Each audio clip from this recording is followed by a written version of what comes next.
Hello students, आज हम लोग एक टॉपिक स्टार्ट करेंगे, new chapter, that is the life process. Actually it is a chapter of biology, तो घर पे पढ़ना, रिवाइज करना, it will be quite easy. देखो बच्चा, चैप्टर लाइफ प्रोसेस पढ़ने के लिए सबसे पहले वर्ड लाइफ आता है. Life means two thing, either the thing can be living और thing can be non living. देखो बच्चा, आप लोगों ने जो छोटी क्लासेस में पहले पढ़ा था the difference between living and the non living. If you guys will be over है तो शायद मैं आप लोगों से पूछती कि लिविंग क्या होता है, नॉन लिविंग क्या होता है. So you guys must be having some answers. Ma'am देखो, plants, animals, birds and microorganisms are living.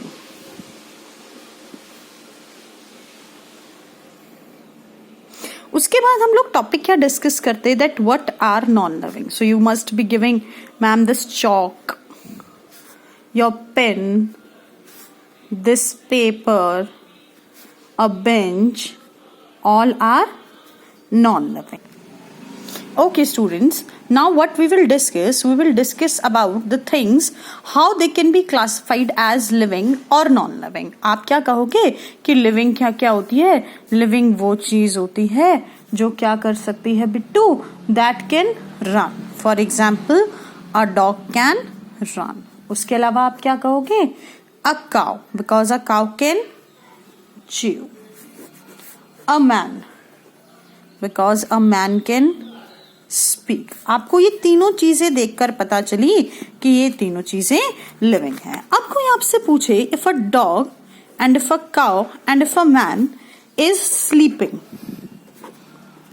मतलब वो ये तीनों एक्टिविटीज नहीं कर रहे हैं. एक डॉग भाग नहीं रहा है, काउ च्यू नहीं कर रही है और मैन बोल नहीं रहा है.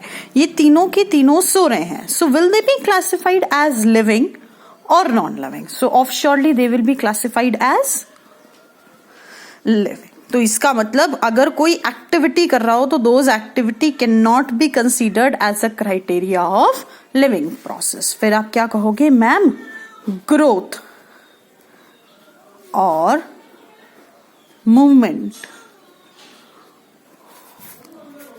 और ब्रीदिंग, ये तीनों एक्टिविटीज को आप क्या कंसीडर कर सकते हो as a criteria for living. तो मैं कहूंगी बेटू देखो, we all know that plants breathe और exchange the gases, but do you can see the plants while breathing. मतलब हमें सबको पता है कि प्लांट्स ब्रीथ कर सकते हैं, बट हम में से कोई नहीं देख सकता कि प्लांट्स ब्रीथ कर रहे हैं या नहीं कर रहे हैं. मोर ओवर जो हमारी ग्रोथ होती है वो बहुत स्लो होती है, तो इजीली ऑब्जर्वेबल नहीं होती है. और अगर मैं एक बात करूं एक सैंड ड्यून की, सैंड ड्यून क्या होता है Bittu? Sand dune is formed in the desert. Desert के अंदर जो ऐसे कहते हैं ना, मिट्टी का ऐसे करके टीला बन जाता है, that is known as sand dune. जिसको टीला भी समझ में नहीं आया, ऐसा कह सकते हैं heap of sand is known as sand dune. तो ऐसा होगा जब भी बहुत तेज हवा चलेगी, so the more sand will be collected over here and the sand dune will grow in the size. तो can sand dune be considered as living? So surely it cannot be considered as living. And moreover, it is also showing the movement.